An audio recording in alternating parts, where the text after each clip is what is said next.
Hello बच्चों। तो यार जनरली ये जो लाइन लिखी हुई है ना 11th बर्बाद है, ये इतने सारे बच्चों की प्रॉब्लम है जो 12th में अभी आ रहे हैं, जिन्होंने 11th यार मतलब उनकी ऐसी 11th है जैसे कि जेठालाल की इंग्लिश होती यार, कुछ भी कारण रहा हो, है ना। अब एक जो क्वेश्चन जो फियर मन में आता है, जो डाउट मन में आता है, जिसके कारण से 12th में भी कॉन्फिडेंस नहीं आ पाता है कि यार मैंने 11th बर्बाद कर रखी है, मैं 12th क्या अच्छी कर पाऊंगा क्या। तो बच्चा क्या सोचता है इसमें, यार मैं पहले ना पूरी 11th अच्छे से रिवाइज कर लेता हूँ, पढ़ लेता हूँ, फिर 12th स्टार्ट करूंगा। लेकिन उसमें कैच है बहुत बड़ा। उसमें कैच क्या आता है, यार पूरी 11th रिवाइज करने में बहुत टाइम लगता है, लेकिन एक फायदे की बात, काम की बात जो मैं बताता हूं, जो आपको काफी कॉन्फिडेंस देगी, मोटिवेट करेगी। यार पूरे 11th की इनिशियली जरूरत ही नहीं है 12th स्टार्ट करने के लिए या 12th को अच्छा करने के लिए। अगर मैं आपसे बात करूं, देखो 11th और 12th जेई नीट की हम बात करें तो यार दोनों क्लासेस से क्वेश्चंस आते हैं। कुछ क्वेश्चन तो ऐसे आते हैं जो क्लास 11th के सिलेबस में से होते हैं, उनका 12th से कोई लेना देना नहीं होता।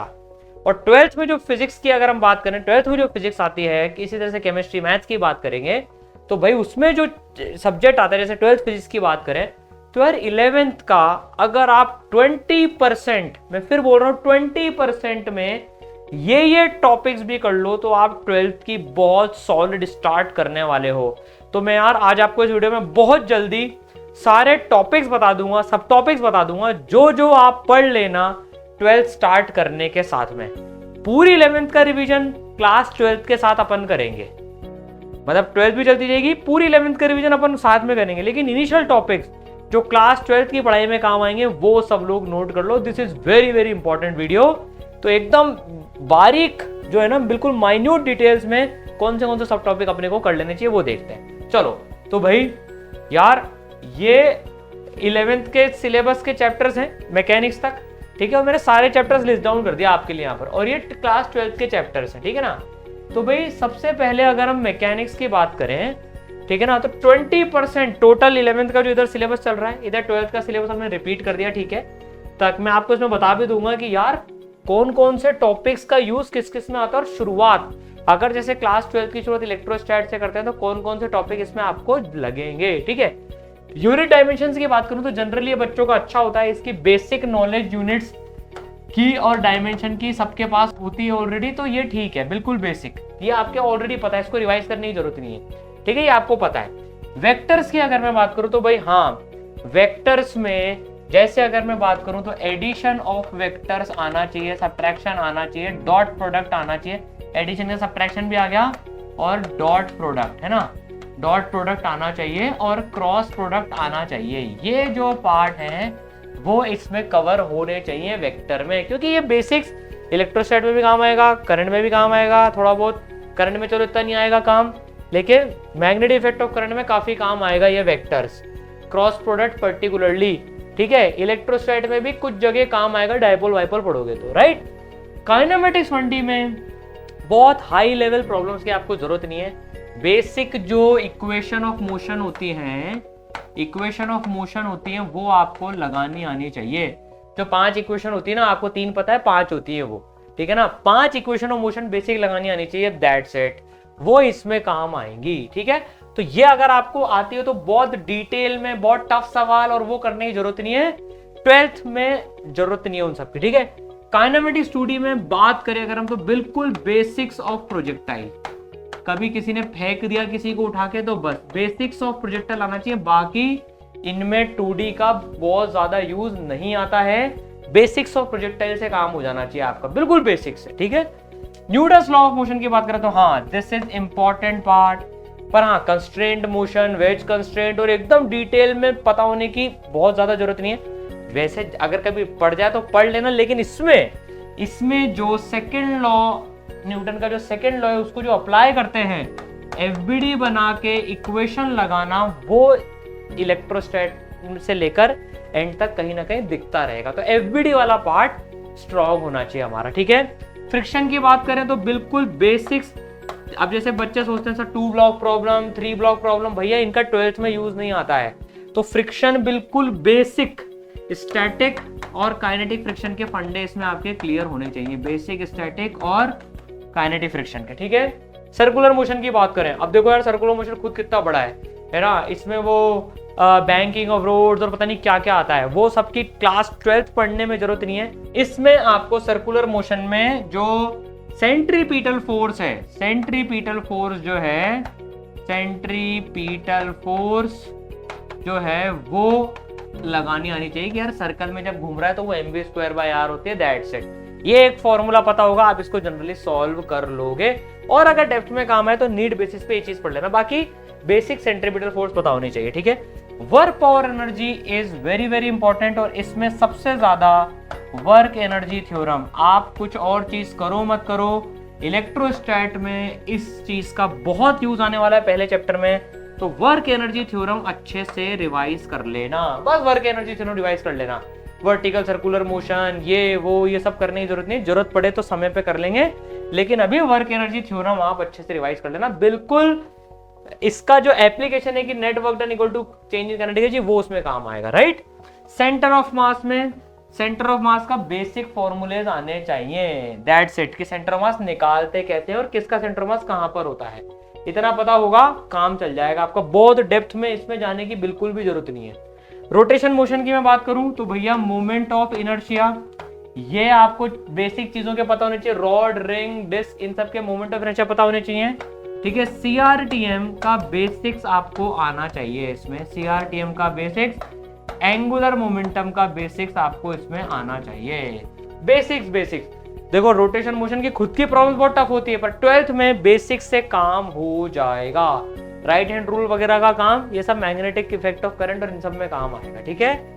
चलिए ग्रेविटेशन की मैं बात करूं, जनरली लोग 12th में इलेक्ट्रोस्टैट के बाद ग्रेविटेशन पढ़ते हैं, पर ग्रेविटेशन के फॉर्मूले से अगर आपने पहले पढ़ लिया है तो इलेक्ट्रोस्टैट में उसके फॉर्मूला आपको सिमिलर लगेंगे, बाकी इसमें से कुछ एक बेसिक फॉर्मूला Gm1m2/r², इतना पता हो तो भी काम चल जाएगा 12th में, इतना पता हो तो भी काम चल जाएगा। कैलोरीमेट्री, इलास्टिसिटी, इन सब की जरूरत एज सच 12th में नहीं है, नीड बेसिस पे पढ़ लेना, बाकी पहले पढ़ने की इसको जरूरत नहीं है, तो ये पूरा आप हटा सकते हो।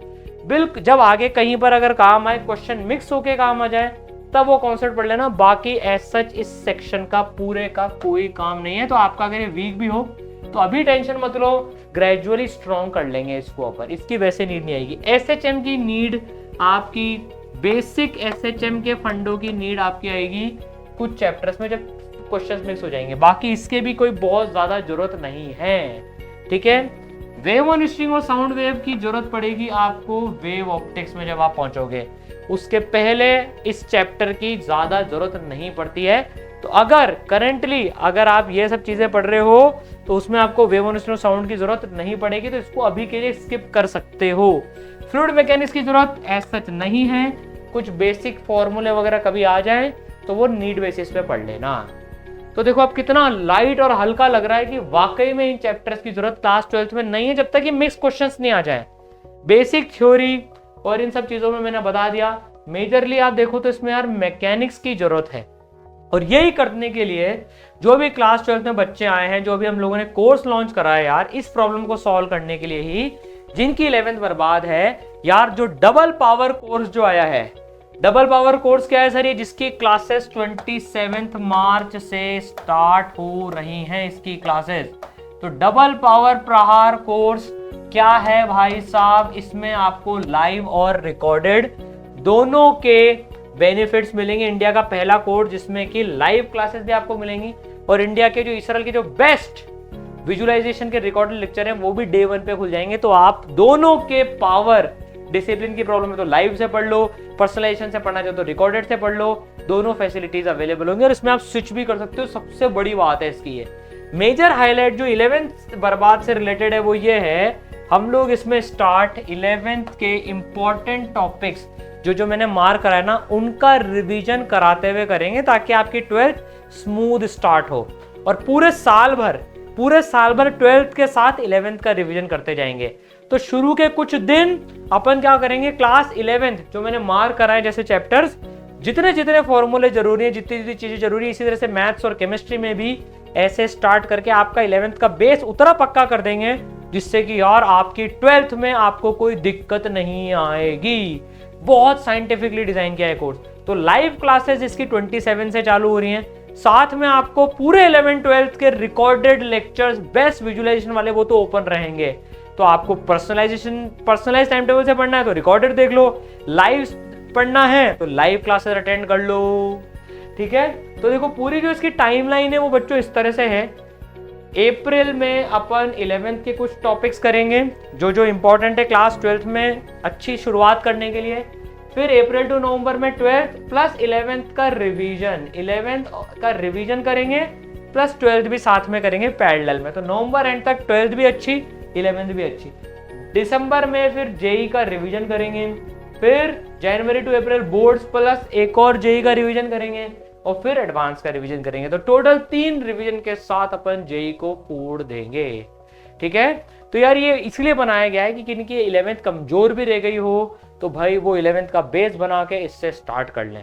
इसकी क्लासेस 27 मार्च से स्टार्ट हो रही है, ठीक है। इसका लिंक डिस्क्रिप्शन में गिवन है, ठीक है। तो अब डरने की जरूरत नहीं है। देखो मैंने आपको चैप्टर्स मार्क करवा दिए हैं, किसमें से क्या क्या चीजें पढ़नी है, इतना पढ़ के चल जाओ। सीरियसली बता रहा हूँ, बहुत रिसर्च और बहुत एक्सपीरियंस के बाद ये सारी चीजें बताइए। इतने इतने छोटे छोटे से पार्ट इसके इंप्रूव कर लो और 12th में एकदम धमाकेदार स्टार्ट करो। ऑल दी बेस्ट, मचा देंगे।